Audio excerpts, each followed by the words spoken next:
I don't know how to start this video.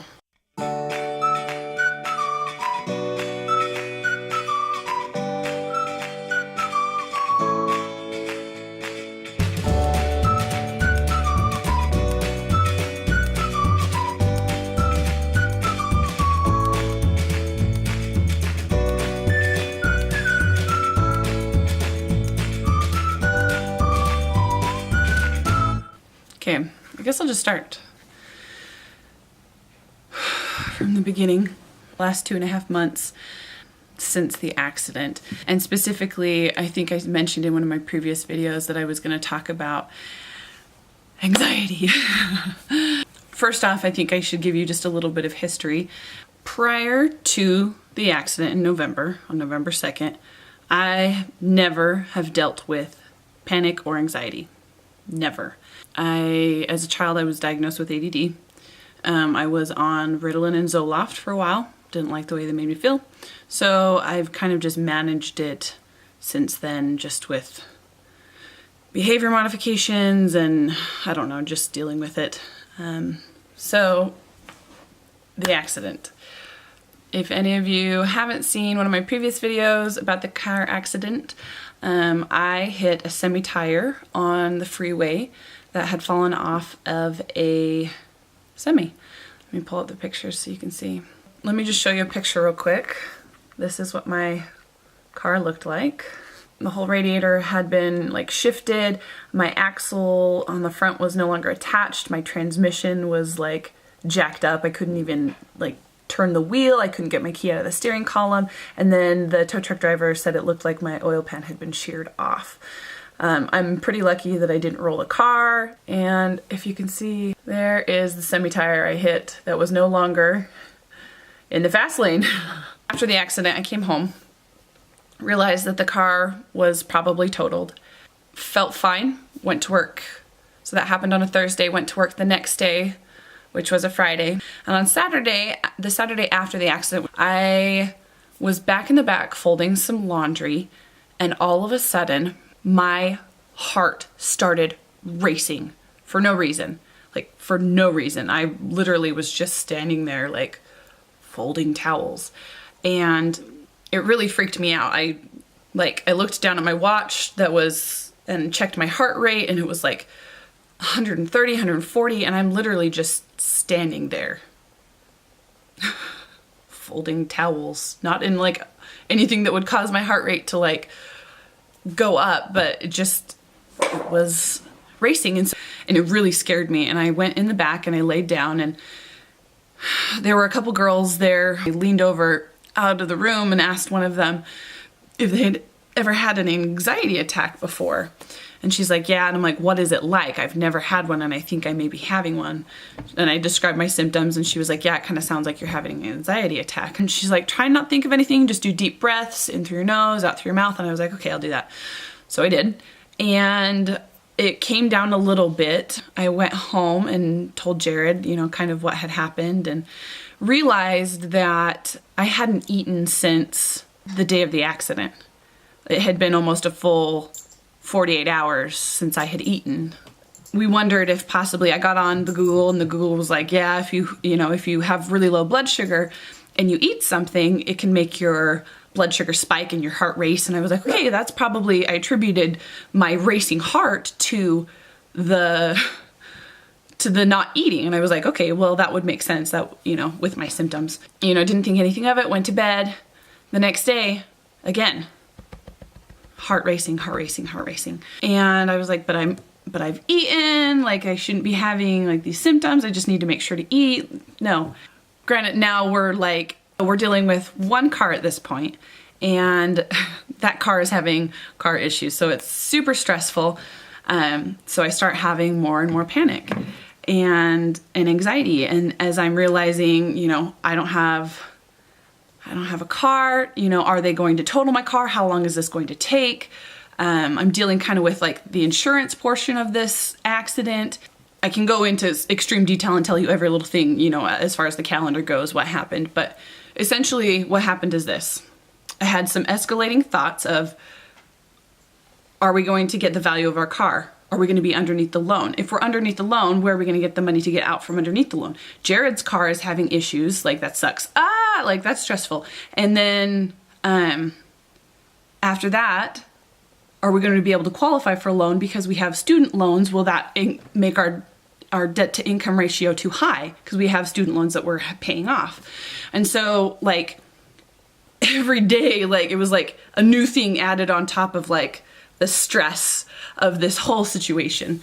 I mean, I was getting to the point where I had no appetite. And it's funny because I've never experienced that before.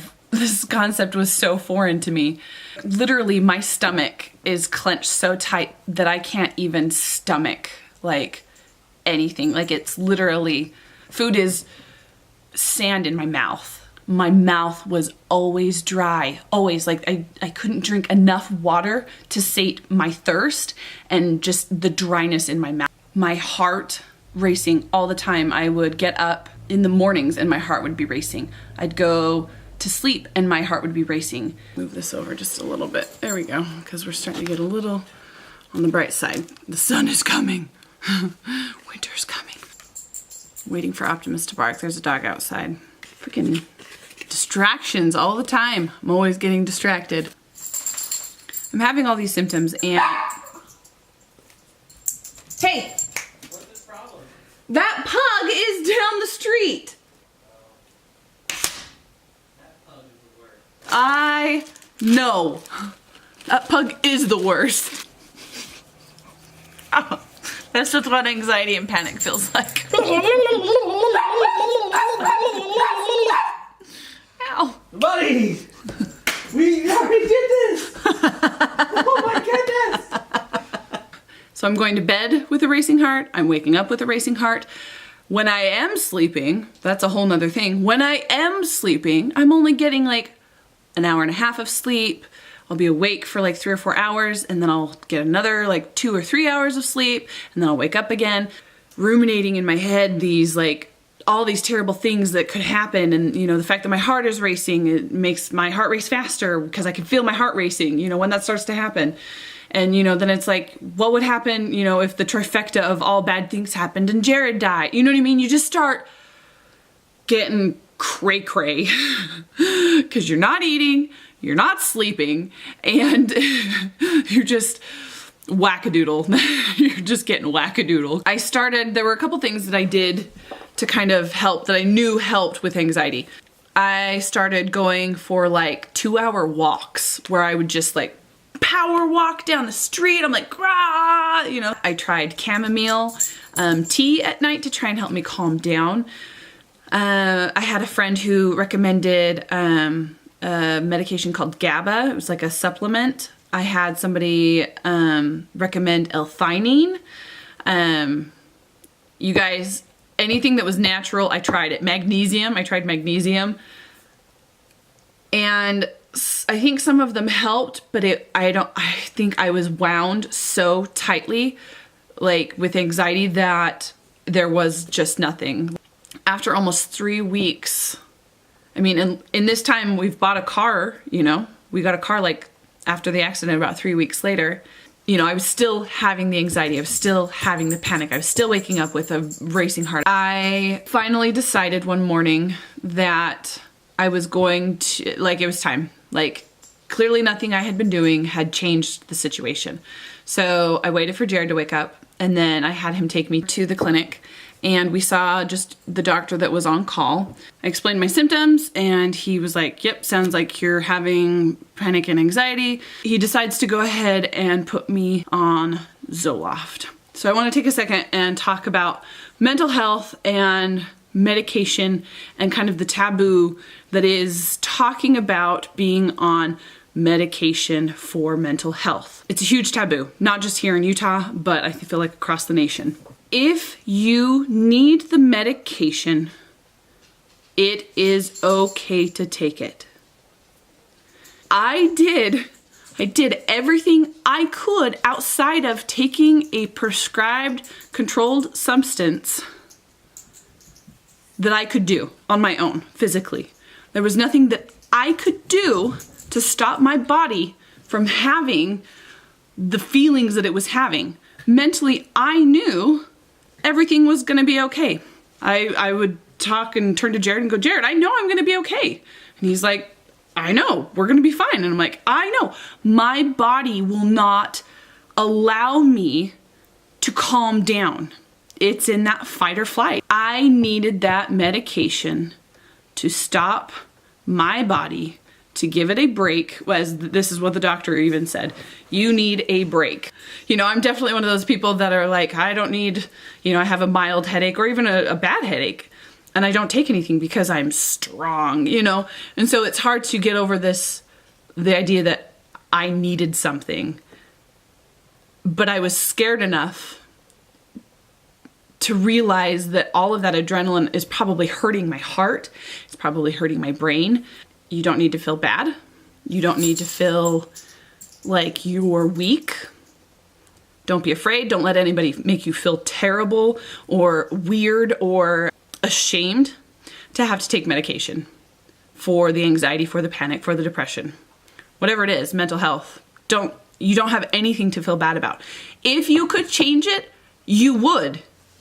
That's literally what it comes down to. If you could do it on your own, you would do it, but you can't. Sometimes your body will not allow you, and in this case, my body would not allow me.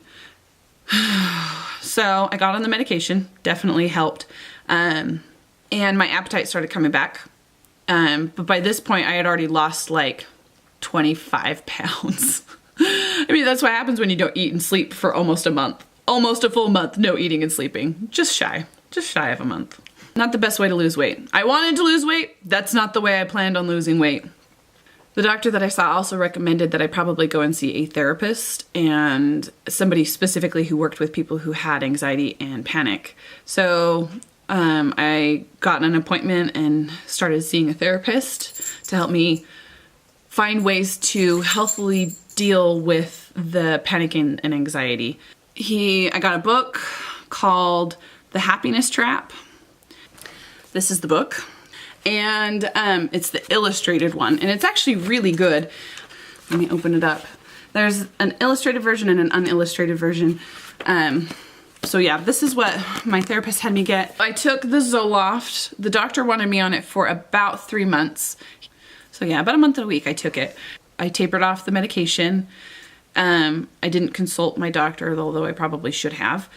And so I'm feeling much better, much more like myself now. I guess I'm gonna close this video because my battery is dying. But I just wanna say that if you have mental illness, know that you're not alone. I wanted to make this video and talk about it because I don't feel like it's talked about enough. I feel like people are embarrassed to talk about it, and you shouldn't be embarrassed to talk about it. I didn't want to talk about it yet until I got off the medication. That's why I've waited so long after to actually talk about the anxiety and the panic, because I wanted to be off the medication and show that you don't need it for, forever, but you need it for while you need it. And that's okay. I didn't need the medication anymore. I only needed a break. So, for me, that was what I needed. For you, it may be different. But just know that there's no need to be ashamed of what you're going through. To talk to people, reach out to people. I just had no idea how many people deal with this. And I guess I'm grateful for the opportunity to have experienced it, because now I have more compassion for people who do experience it. If you ever are having suicidal thoughts, make sure to tell somebody. Don't bury it and say, oh, I can deal with it. Tell somebody, whether that's your parent, whether that's a sibling, whether that's a friend, whether it's your neighbor. Tell somebody that you're having these thoughts and get professional help. That's just, I cannot explain to you enough, impress upon you enough how important that is to get help. You're not alone. There are people who have dealt with it, who have experienced it. So that's pretty much what I wanted to say with this video, is that you're not alone. No, in this, you're not alone. There are other people out there. Join a Facebook group if you're dealing with anxiety and panic or, depression. If you have questions, if you're not sure, if you don't feel like you can talk to somebody, there's always, the suicide hotline. It's a 1-800 number. There's always somebody available to talk to. You know, some people don't feel comfortable talking to people they know. Some people feel more comfortable talking with a stranger, you know. Find somebody that you can talk to. Suicide is never the answer. It's never the answer. And I just hope that you know that you're loved. If you are feeling that, if you are feeling alone, lost, that you just want to give up, don't. There is happiness, there is health, there is joy ahead. If you can just hold on and tell somebody what you're going through and find the help that you need. Okay, so I'm gonna go ahead and end. I feel like this is a really heavy video.